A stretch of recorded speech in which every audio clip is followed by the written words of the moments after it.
कहानी की शुरुआत होती है पुराने जापान में। हम आको नाम की एक जगह को देखते हैं जहां अब भी जमींदारों का राज है। कुछ सामुराई एक अजीब से लड़के को पकड़ कर ले आए। उस लड़के का नाम है काए, पर कोई नहीं जानता कि वो कहां से आया है। सबको शक था कि कहीं ये कोई भूत प्रेत तो नहीं। वो उसे अपने राज्य में रखना नहीं चाहते थे क्योंकि उसकी चमड़ी बहुत सफेद थी और वो उससे डर रहे थे। लेकिन फिर भी वहाँ के मालिक लॉर्ड असानो ने कहा कि ये लड़का यहीं रहेगा। असानो की बेटी मीका को भी वो लड़का पसंद आया और दोनों जल्द ही दोस्त बन गए। अब वो लड़का उसी राज्य में बड़ा हुआ, सबसे अलग। सब उसके साथ पराया सा बर्ताव करते थे, पर फिर भी वो असानो की दया और मीका की दोस्ती के लिए शुक्रगुजार रहा। एक दिन शिकार करने वाले कुछ लोग एक जानवर को पकड़ने गए जिससे सभी गांव वाले डरे हुए थे। वो जानवर बहुत बड़ा था, 6 आंखों वाला। आदमियों को छोड़ो, वो तो घोड़ों तक को हवा में उड़ा देता। तभी हम यसानो नाम के एक सामुराई को देखते हैं जिसकी तलवार गिर गई और वो जानवर के सामने फंस गया। काए ने अपनी जान खतरे में डालकर उस जानवर को खत्म कर दिया। उसने यसानो की जान तो बचाई ही, साथ ही उसकी तलवार उसे वापस दे दी। यसानो ने घिन से कहा, मैं मर जाता तो ही बढ़िया था, इस अशुद्ध ने मुझे बचाया, छी। वो सभी लोग ये मानते थे कि काए कुछ अलग ही है। खैर जल्द ही बाकी सामुराई वहां पहुंच गए और उन्हें लगा कि यसानो ने ही इस जानवर को मारा होगा। यसानो भी चुप रहा और सारा क्रेडिट खुद ही ले गया। वहां से जाने से पहले काए ने एक अजीब सी सफेद लोमड़ी देखी जो उसकी तरफ एक टक देख रही थी। उसकी दोनों आंखें अलग रंग की थी। इसी दौरान दूसरे राज्य नगाटो में वही सफेद लोमड़ी उनके मालिक लॉर्ड कीरा के पास गई। अचानक लोमड़ी एक खूबसूरत औरत में बदल गई। वो असल में कीरा की जासूस है। उसने कीरा को बताया कि लॉर्ड असानो को खत्म करने का उनका प्लान सफल नहीं हुआ। जब शिकार से लोग वापस आए तो मीका ने अपने पिता का स्वागत किया। उसने पूछा कि कोई चोट तो नहीं लगी। असानो ने मजाक में कहा, किसी खास के लिए फिक्र हो रही है क्या? तब पता चला कि 6 आंखों वाले जानवर को खत्म करना क्यों जरूरी था। आको में शोगन नाम का एक बड़ा टूर्नामेंट होने वाला था जो कि एक बहुत बड़ी बात थी। सब कुछ बिल्कुल सही होना चाहिए इसमें। असानो मीका के काम से बहुत खुश हुआ। उसने कहा कि अगर तुम्हारी माँ आज जिंदा होती तो बहुत गर्व होता तुम्हारे ऊपर। उस रात मीका काए के पास गई। काए को बहुत चोट लगी थी तो मीका ने उसका ख्याल रखा। इसके बाद मीका ने यसानो की बात छेड़ी। उसने बताया कि जब सब लोग उसकी तारीफ कर रहे थे तो उसकी आंखों में शर्म थी। काए समझ गया कि मीका जानती है क्या हुआ होगा। उसने तुरंत कहा कि मुझे कोई दिक्कत नहीं चाहिए, तुम जाओ यहाँ से। साथ ही काए ने ये भी कहा कि मैं हमेशा तुम्हें चाहता रहूंगा, लेकिन मेरी जगह अलग है, तुम्हारी अलग। जल्द ही बड़ी धूमधाम से शोगुन का दिन आ गया। एक औरत दिखाई पड़ती है जो जानी पहचानी से लग रही थी। उसकी आंखें भी 2 रंग की हैं, बिल्कुल उसी लोमड़ी जैसी जो हमने जंगल में देखी थी। काए को ये बात अजीब लगी तो वो ओइशी को बताने गया। दोनों को ही ये पता नहीं था कि उसका बेटा शिकारा उनकी बातें सुन रहा है। काए ने कहा कि हमारे बीच में एक जादूगरनी है, पर ओइशी ने याद दिलाया कि सिर्फ राक्षस ही जादूगरनी का असली चेहरा देख सकते हैं। तुझे कैसे पता है सब? अगले दिन त्योहार फिर से शुरू हुआ और लॉर्ड कीरा वहां आया। उसने लॉर्ड असानो से तमीज से बात की, पर दिल ही दिल में तो दोनों एक दूसरे से बहुत नफरत करते हैं। कीरा ने कहा, वाह, बहुत अच्छी रखेल है तुम्हारे पास। बहुत गुस्से में असानो ने जवाब दिया कि मेरी बेटी है, ये समझा, तमीज से बात कर। नाटक के बाद अब समय था दोनों देशों के बीच में मुकाबले का। लॉर्ड कीरा का योद्धा कमाल का था। सब लोग उससे काफी इम्प्रेस हो गए। कीरा ने चिढ़ाते हुए मीका से कहा, चिंता मत करो, मुझे यकीन है कि तुम्हारे पिता का चुना हुआ योद्धा भी उतना ही ताकतवर होगा। लेकिन किसी को भी उस पर ज्यादा भरोसा नहीं था क्योंकि उसके पिता ने यसानो को चुना था, ये सोचकर कि उसी ने 6 आंख वाले उस जानवर को मारा है। सब सोच रहे थे कि यसानो आता ही होगा, लेकिन लड़ाई से ठीक पहले उससे वो लोमड़ी मिलने आई और अब वो कुछ बदला सा लग रहा था। जब शिकारा उसे लेने आया तो यसानो बिल्कुल भी लड़ने की हालत में लग ही नहीं रहा था। काए ने कहा कि किसी और को बुला लो, लेकिन अब इसका वक्त नहीं था। अगर उनका योद्धा जल्द ही नहीं पहुंचा तो बहुत बुरी बेइज्जती हो जाएगी उनकी। असानो का सर नीचे झुक जाएगा। लेकिन इस मुकाबले में सिर्फ एक सामुराई लड़ सकता है, और वो तो दोनों ही सामुराई नहीं थे। लेकिन सामुराई मास्क पहनते हैं, लेकिन एक मुखौटे के पीछे तो किसी को पता नहीं चलेगा कि लड़ने वाला आदमी यसानो है या नहीं। सब लोग इंतजार कर करके बोर हो गए। शोगन ने अपने नौकर से कहकर असूनो से पूछवाया, कहाँ है आपका योद्धा? लेकिन तभी आको देश का योद्धा भी आ गया। उसकी एंट्री इतनी जबरदस्त नहीं थी जितनी उसके दुश्मन की, पर सबने चैन की सांस ली कि चलो आ तो गया। पर ये सुकून भी जल्द ही छिन गया। कीरा का योद्धा उस बेचारे को तोड़ने लगा। एक तीर के वार से उसका मुखौटा सबके सामने गिर गया और सब लोग बिल्कुल चौंक गए। शोगुन ने लड़ाई रुकवा दी और नीचे आया। एक नजर में ही उसने पहचान लिया कि काय कोई सामुराई नहीं है। शोगन ने दूसरे योद्धा को उसे खत्म करने का हुक्म दिया। मीका बिल्कुल घबरा गई और काय के सामने खड़ी हो गई। लॉर्ड असानो ने इसके लिए माफी मांगी और सारा दोष अपने ऊपर ले लिया। असानो ने कहा कि अगर किसी को सजा देनी है तो मुझे दो। शोगन मान गया और सजा को लोगों पर छोड़ दिया। उसी दिन शाम के समय लॉर्ड कीरा के सामने जादूगरनी अपना प्लान बता रही थी कि कैसे वो आको का पूरा इलाका लॉर्ड अकानो से हथिया लेगी। उसने कहा कि वक्त बिल्कुल सही है। अकानो के सर पर इस वक्त बहुत बोझ है। उसने अपने जादू से एक मकड़ी को पैदा किया। सोचो कितनी आंखें थी उसकी। हाँ, फिर से 6 आंखों वाला वो डरावना जानवर। अब समझ आया कि वो पहले वाला जानवर कहाँ से आया था। वो मकड़ी उसके होठों के पास चली और असानो को एक जहरीले डंक से बीमार कर दिया। असानो जागा और उसे भ्रम हुआ कि कीरा मीका के ऊपर हमला कर रहा है। उसने तलवार उठाई अपनी बेटी को बचाने के लिए, पर ये सब तो उसके दिमाग में चल रहा था। लेकिन जो हमला उसने कीरा पर किया वो सबको दिखाई दिया। सामुराई दौड़ते हुए उसे रोकने के लिए आए और कीरा ने बेचारा बनने का नाटक किया। इस घटना के लिए असानो को मौत की सजा दे दी गई क्योंकि उसने एक मेहमान के ऊपर वार किया था, पर अपनी इज्जत और रुतबे की वजह से उसे एक काम खुद करने का मौका दिया गया। बाद में असानो ने ओइशी से कहा कि ये फांसी से कहीं बेहतर है। ओइशी ने कहा कि ये गलत है,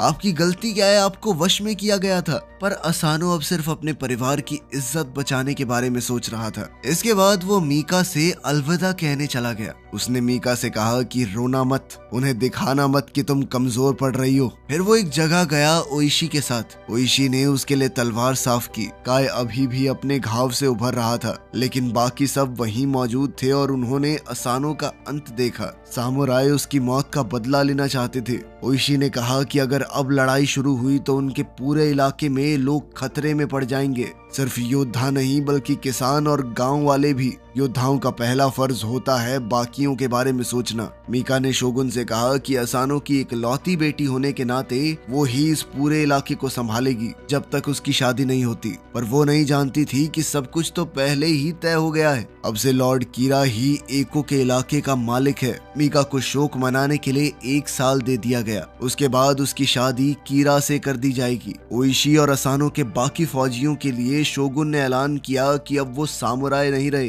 अब वो रोनिन है, मतलब सामुराई जिन्होंने अपने मालिक को खो दिया। उसने ये भी साफ कह दिया कि तुम लोग बदला भी नहीं लोगे। कीरा ने पावर में आते ही सबसे पहला काम ये किया कि रोनिन को अपनी जमीन से निकाल दिया। उसने कहा कि कोई रोनिन वहां मिला तो उसे मार दिया जाएगा। मीका ये सुनकर बहुत ज्यादा दुखी हो गई। और अभी सब कुछ खत्म कहाँ हुआ था। काय को एक रस्सी से खींचकर वहां लाया गया। कीरा ने अपनी होने वाली पत्नी से कहा कि उसे एक आखिरी बार देख ले, क्योंकि अब वो उसे कभी नहीं देख पाएगी। फिर उसने अपने एक आदमी को बुलाया और कहा कि ओइशी के साथ क्या करना है। उसे ओइशी पर बिल्कुल भरोसा नहीं था, जिस वजह से उसे जेल में फेंक दिया गया। वो पूरे 1 साल तक वहां पड़ा रहा। एक तेज बारिश वाले दिन उसे खींचकर बाहर निकाला गया और उसके कमजोर शरीर को वहीं छोड़ दिया गया। उसकी पत्नी और बेटा दौड़ कर आए। उन्होंने उसे गर्म खाना दिया। पत्नी ने बताया कि उसके सभी लोग आकू क्षेत्र को छोड़कर चले गए। मीका को महल में ले लिया गया शादी की तैयारी के लिए, क्योंकि उसे दिया गया 1 साल अब खत्म होने वाला है। ओइशी ने पूछा कि काई के साथ क्या हुआ। शिकारा ने बताया कि उसे तो कहीं दूर गुलाम बनाकर बेच दिया गया है। अब जब ओइशी ने खाना खाया तो सभी बातें जान ली। वो खड़ा हुआ और लड़के से कहा कि तुरंत 3 घोड़े चाहिए। उसकी पत्नी ने रोकना चाहा, लेकिन ओइशी ने कहा कि पूरी दुनिया से कह दो कि हमारा तलाक हो चुका है। कुछ काम है जो बहुत ज्यादा जरूरी है और ये मेरे पास इकलौता तरीका है तुम्हें बचाने का। ओइशी ने उसे अलविदा कहा, शिकारा को कुछ बातें समझाई और घोड़ा लेकर निकल गया। बहुत ढूंढने के बाद जब उसे काय मिला तो वो बहुत बुरी हालत में था। वहां उसे नशेड़ियों के मनोरंजन के लिए बुरे तरीके से लड़वाया जा रहा था। ओइशी उस रिंग में एक फाइटर बन के घुसा,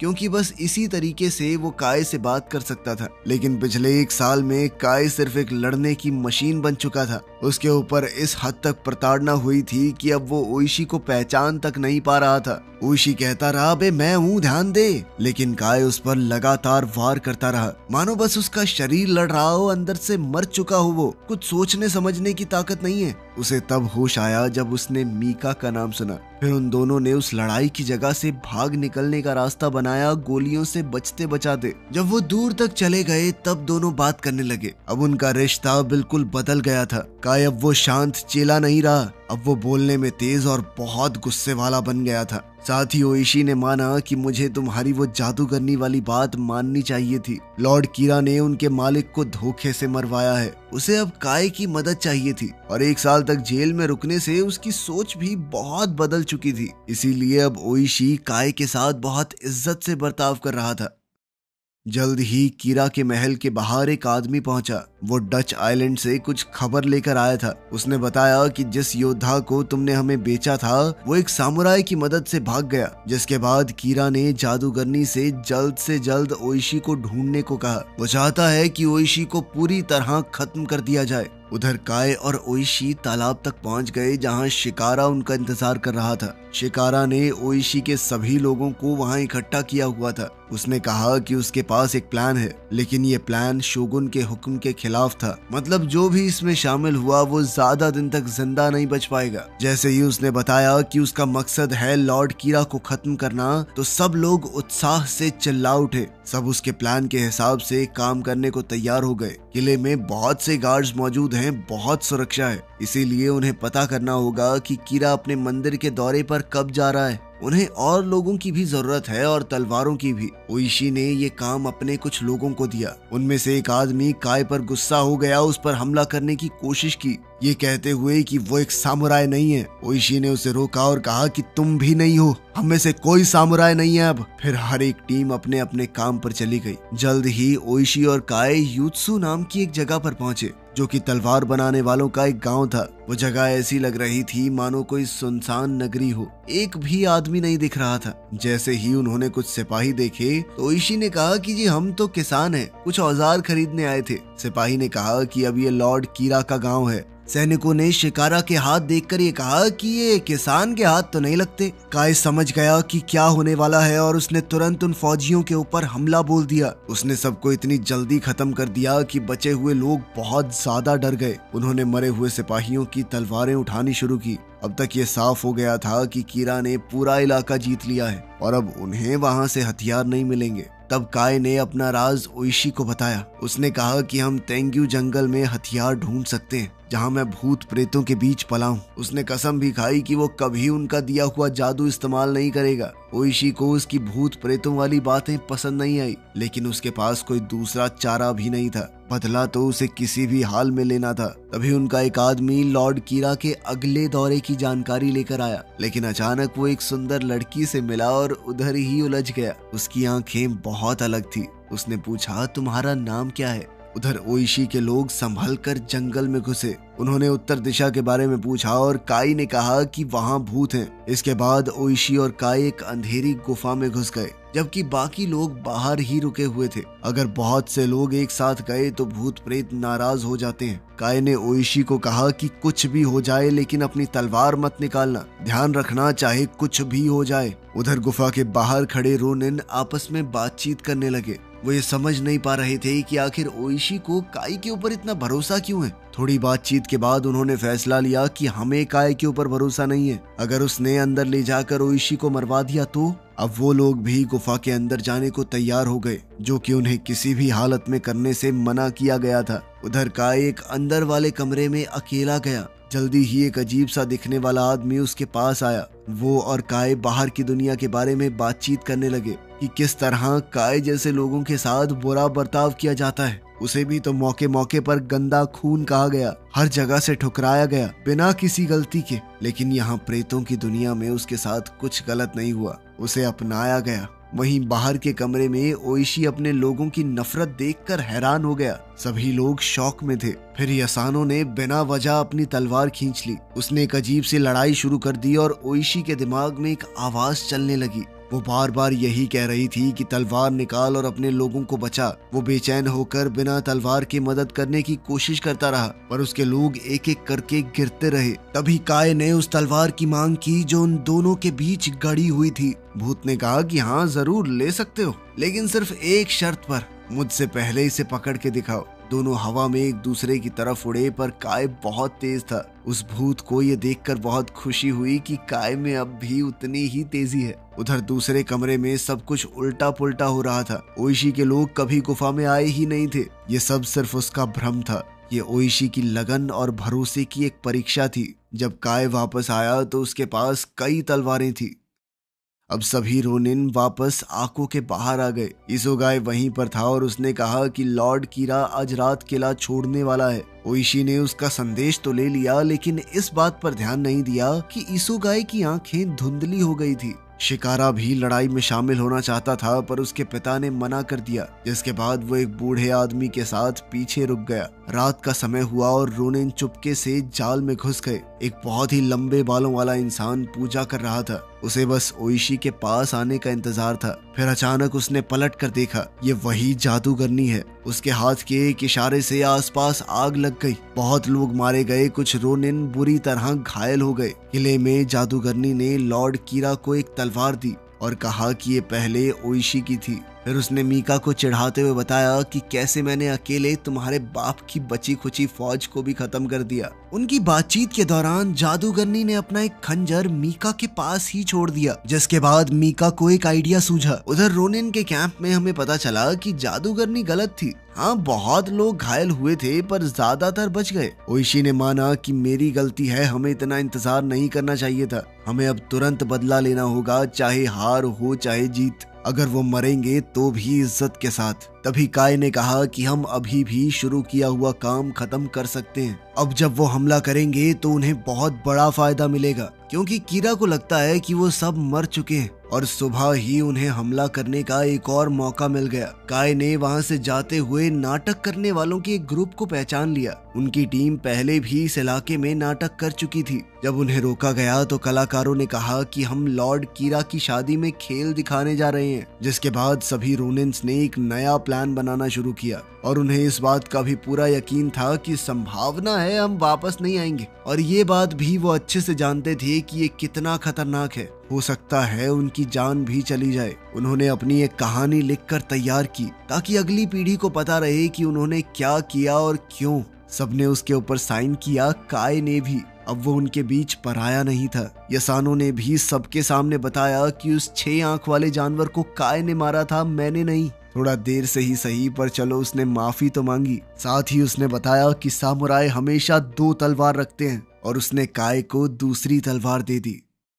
रात के समय अब एक बहुत बड़ा कार्यक्रम शुरू होने वाला था। कीरा का किला बहुत ज्यादा सिपाहियों से भरा हुआ था। उन्होंने नाटक मंडली को दरवाजे से अंदर जाने दिया, लेकिन किसी का ध्यान नहीं गया कि काय और ओशी उनके बीच में ही छुपकर किले के अंदर घुस गए। जल्द ही मीका को शादी के जोड़े में सजाकर कीरा के सामने लाया गया और उन दोनों के बैठते ही नाटक शुरू हो गया। जब सब लोग नाटक देख रहे थे तो इस मौके का फायदा उठाकर सभी रोनिन किले के कोने से ऊपर चढ़ गए और वहां के पहरेदारों को चुपचाप मारने लगे। वो सब धीरे धीरे इतनी सफाई से अपना काम कर रहे थे कि किसी को शक ना हो। वो जैसे ही एक सामुराई को खत्म करते तो उनमें से ही कोई उसकी जगह ऐसे खड़ा हो जाता मानो कुछ हुआ ही ना हो। वहीं सब लोग स्टेज पर आग का खेल देखते हुए खुश हुए, पर अचानक से जादूगरनी को महसूस हुआ कि कुछ तो गड़बड़ है। ओइशी अपना भेष बदल कर वहां मौजूद था। उसने कुछ करतब दिखाने शुरू किए। उधर 3 साथ खड़े सामुराइज को खत्म करते हुए कुछ गड़बड़ हो गई और उनमें से एक ने ओइशी पर तीर चला दिया, जो उसके हाथ को छूकर चला गया। लेकिन वो कीरा पर जो हमला कर रहा था वो नाकाम हो गया। अब लॉर्ड कीरा के आदमी उसे और मीका को सभी तीरों से बचाते हुए वहां से ले गए। सभी रोनिन अभी भी उनके पीछे थे, लेकिन अब जगह जगह पर लड़ाइयां छिड़ गई थी। काय अकेला कई दुश्मनों का सफाया करता जा रहा था। लॉर्ड कीरा ने अपने सबसे खतरनाक योद्धा को रोनिन्स का मुकाबला करने के लिए भेजा। उसे देखकर सब डर रहे थे, वो जानते थे कि ये बहुत ज्यादा ताकतवर है। लेकिन तभी एक रोनिन ने जलता हुआ बारूद हथियारों वाले कमरे में फेंक दिया। जबरदस्त धमाका हुआ और कीरा का वो समुराय उसी में मारा गया। जादूगरनी भी तुरंत अपना रूप बदलकर वहां से उड़ गई। मीका ने मौका देखकर अपने शादी के जोड़े में छुपा हुआ वो खंजर उठाया और कीरा पर हमला बोल दिया। पर जब उसे समझ आया कि वो उसे नहीं मार पाएगी तो मौका देखकर वो वहां से भाग गई। पूरा किला अब जंग का मैदान बन चुका था और सभी रोनिन अपनी पूरी ताकत लगा रहे थे। कुछ देर बाद काई और मीका एक दूसरे से मिले। जैसे ही काई ने कहा कि अब कोई हमें अलग नहीं कर सकता, जादूगरनी वापस आ गई। जल्द ही वो अपने जादू से एक बड़े ड्रैगन में बदल गई। लेकिन काय ने कहा कि मैं नहीं डरता तुझसे। उसने काय पर आग से हमला किया, लेकिन उस खास तलवार की मदद से काय ने उसके हर एक हमले को रोक दिया और उस पर लगातार पलटवार करता रहा। उधर ओइशी और कीरा के बीच अब सिर्फ एक पतली सी दीवार बची थी। दोनों ने एक दूसरे पर हमला करते हुए उसे तोड़ दिया। उन दोनों के बीच एक जबरदस्त लड़ाई छिड़ गई। दोनों एक से बढ़कर एक थे। वहीं जादूगरनी से लड़ते हुए काय की तलवार उससे छूट गई। पर जैसे ही वो ड्रैगन मीका पर हमला करने के लिए आगे बढ़ा तो काय ने तुरंत अपनी छुपी हुई शक्तियों का इस्तेमाल करके तलवार उठाई और ड्रैगन पर जबरदस्त वार किया। ड्रैगन नीचे गिर पड़ा और धीरे धीरे जादूगरनी में बदलने लगा। ये हमला इतना खतरनाक था कि जादूगरनी ने दम तोड़ दिया। वहीं किले के अंदर ओइशी ने भी कीरा को हरा दिया और आखिर में उसका सर काटकर सबके सामने पहुंचा, इस लड़ाई को हमेशा के लिए खत्म करने। लॉर्ड कीरा के मरते ही उसके सैनिकों ने भी हथियार डाल दिए। फिर सभी 47 रोनिन राजकुमारी मीका के साथ आको वापस आए। उन्होंने असानों की कब्र पर जाकर उनकी तलवार रखी और ओइशी ने कहा कि अब बदला पूरा हुआ। आखिर में राजकुमारी ने भी काय से अपने प्यार का इजहार किया और उन दोनों के बीच मोहब्बत पनपने लगी। वीडियो पसंद आई तो लाइक कर देना, चैनल को सब्सक्राइब कर लेना। मिलते हैं अगली वीडियो में।